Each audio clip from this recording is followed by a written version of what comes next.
നമസ്കാരം. ഞാൻ മഹാദേവൻ അയ്യർ. വയസ്സ് 24. എൻ്റെ റെക്കോർഡിക്കൽ പ്രായം 24 ആണെങ്കിലും അമ്മയുടെ മനസ്സിൽ ഇത് 4ഉം നാട്ടുകാരുടെ മനസ്സിൽ ഇത് 44 ആണ്. അതായത് അമ്മയുടെ മനസ്സിൽ ഞാനൊരു നിത്യഹരിതനും നാട്ടുകാരുടെ മനസ്സിൽ ഞാൻ ഒരു തൊഴിൽ രഹിതനുമാണ്. ഒരുമാതിരിപ്പെട്ട എല്ലാ ചെറുപ്പക്കാരുടെ അവസ്ഥ ഇതൊക്കെ തന്നെ ആയിരിക്കും. കാരണം എല്ലാ കത്തിലും ഒപ്പുമുണ്ട്, സർക്കാരിൻ്റെ എല്ലാ കിറ്റിലും ഉപ്പുമുണ്ടെന്ന് പറയുന്ന പോലെ എല്ലാ വീട്ടിലും ഒരു തൊഴിൽ രഹിതനും കാണും. എല്ലാവരെയും പോലെ തന്നെ പാഷൻ ഫോളോ ചെയ്യണമെന്നുള്ളതായിരുന്നു എൻ്റെ ആഗ്രഹം. പക്ഷേ പാഷൻ്റെ പുറകെ പോയി കഴിഞ്ഞാൽ റേഷൻ മേടിക്കാൻ പറ്റത്തില്ലെന്ന് അറിയാവുന്നതുകൊണ്ട് എനിക്കും ജോലി അന്വേഷിച്ചിറങ്ങേണ്ടി വന്നു. വീട്ടിലൊരവസ്ഥ എന്നൊക്കെ പറയുകയാണെങ്കിൽ അച്ഛൻ്റെ കാലിൻ്റെ മുട്ടും ഞങ്ങളുടെ ടി വിയും ഒക്കെ ഏകദേശം ഒരുപോലാണ്. രണ്ടും തണുപ്പ് വരുമ്പോൾ കംപ്ലൈൻ്റ് ആവും. ഒരു ഒരു സമ്പൂർണ്ണ മലയാളി എന്ന നിലയ്ക്ക് പണിയെടുക്കാതെ തിന്നണം എന്നാണ് എൻ്റെ ആഗ്രഹമെങ്കിലും വീട്ടിലെ ഈ അവസ്ഥയെ കാരണം ഞാനും ജോലി തപ്പി ഇറങ്ങി. നസീർക്കയുടെ ചിരിയും ജോലിയും ഒക്കെ ഒരുപോലാണ്. രണ്ടും കിട്ടാൻ വലിയ പാടാണ്. പണ്ട് എംപ്ലോയ്മെന്റ് എക്സ്ചേഞ്ച് രജിസ്റ്റർ ചെയ്താൽ ജോലി കിട്ടുമെന്ന് ആരോ പറഞ്ഞിട്ട് ടെലിഫോൺ എക്സ്ചേഞ്ചിൽ നിന്ന് പോലും ആരും വിളിച്ചില്ല. ജോലിയുള്ളവൻ KFC പോയപ്പം ഞാൻ PSCയിൽ പോയി. അത്രയും കാലം ആശുപത്രിയിൽ ട്രിപ്പ് ഇട്ട് കിടന്നിട്ടുള്ളതല്ലാതെ ഒരു ട്രിപ്പ് പോലും പോയിട്ടില്ലാത്ത ഞാൻ ഏറ്റവും കൂടുതൽ ട്രിപ്പ് പോയി തുടങ്ങിയത് PSC വഴിയാണ്. കയ്യിൽ ക്യാമറ ഉണ്ടായിരുന്നുകൊണ്ട് കാർത്തിക് സൂര്യ അരച്ചു, നമ്മൾ PSC എഴുതി മരിച്ചു. ഈ PSCയുടെ ഒരു വലിയ പ്രത്യേകത എന്ന് പറഞ്ഞു കഴിഞ്ഞാൽ ഗൂഗിൾ മാപ്പിൽ പോലും ഇല്ലാത്ത സ്ഥലത്തൊക്കെ ആയിരിക്കും PSC നമുക്ക് സെൻറ്റർ വരുന്നത്. ഈ PSCയും KSRTC തമ്മിൽ ടൈപ്പ് ആണോ എന്നൊരു എനിക്ക് സംശയമുണ്ട്. കാരണം KSRTC നഷ്ടത്തിലാകുമ്പോഴത്തേക്ക് PSC ഒരു എക്സാം വെക്കും, എന്നിട്ട് കാസർഗോഡുള്ളവന് തിരുവനന്തപുരത്തുള്ളവന് കാസർഗോഡും സെൻറ്റർ ഇടും.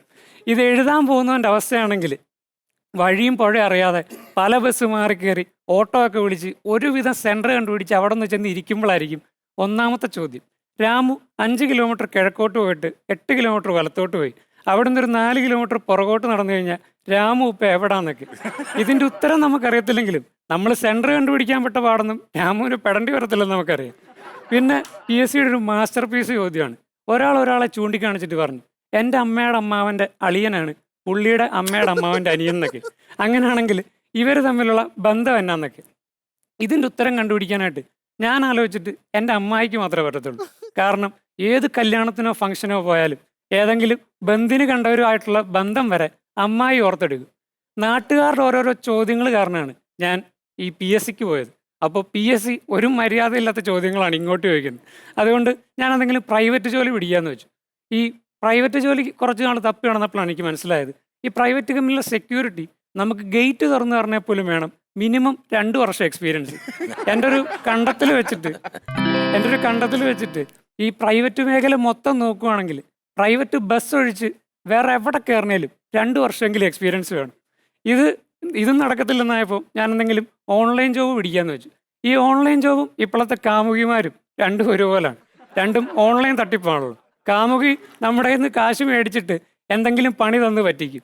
ഓൺലൈൻ ജോബുകാരാണെങ്കിൽ കാശ് മേടിച്ചിട്ട് പണി തരാതെ പറ്റിക്കും. ഇപ്പോൾ ജോലി അന്വേഷിച്ച് നടന്ന് ജോലി അന്വേഷിക്കലാണ് ഇപ്പോഴത്തെ എൻ്റെ ജോലി എന്ന് വേണമെങ്കിൽ പറയാം. ഈ വാക്സിൻ്റെ സ്ലോട്ടൊക്കെ എടുക്കുന്ന കാര്യം പറഞ്ഞ പോലെയാണ്.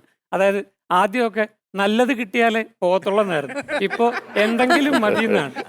എൻ്റെ ജീവിതത്തിൽ ഞാൻ വിശ്വസിച്ചു പോയിട്ടുള്ള 2 തെറ്റെന്ന് പറയുന്നത് 1 പുസ്തകത്തിലിരിക്കുന്ന മയിൽപ്പീലി പ്രസവിക്കുന്നുള്ളതും 2 കലോത്സവത്തിൻ്റെ സർട്ടിഫിക്കറ്റ് വെച്ച് ജോലി കിട്ടുമെന്നുള്ളതുമാണ്. ഞാൻ ജോലിക്ക് പോയിക്കൊണ്ടിരുന്നത് ഇൻ്റർവ്യൂവിന് പോയിക്കൊണ്ടിരുന്നത് ഈ എക്സ്പീരിയൻസ് സർട്ടിഫിക്കറ്റ് കൊണ്ടുപോകേണ്ടിടത്തൊക്കെ ഞാൻ കൊണ്ടുപോയിക്കൊണ്ടിരുന്നത് ഈ ലെമൺ ആൻഡ് സ്പൂണിൻ്റെയും സംഘഗാനത്തിൻ്റെയൊക്കെ സർട്ടിഫിക്കറ്റായിരുന്നു. ഈ കർമ്മ എന്ന് പറയുന്നൊരു സാധനം ഭയങ്കരമാണെന്നുള്ളതും ജോലി അന്വേഷിച്ചിറങ്ങിയപ്പോഴാണ് എനിക്ക് മനസ്സിലായത്. കാരണം പണ്ടെന്നെ പഠിക്കാൻ വിട്ട സമയത്ത് എനിക്കൊരു താല്പര്യവും ഇല്ലായിരുന്നു. ഇപ്പോൾ എൻ്റെ സർട്ടിഫിക്കറ്റ് കാണുമ്പോഴത്തേക്ക് ഇത് കാണുന്നവർക്കും ഒരു താല്പര്യവും ഇല്ല. പലത് ചെയ്തു നോക്കി, അവസാനം HR-ന് അമ്മ ഉണ്ടാക്കി അച്ചാർ വരെ കൊടുത്തു നോക്കി, എന്നിട്ടും ജോലി കിട്ടിയില്ല.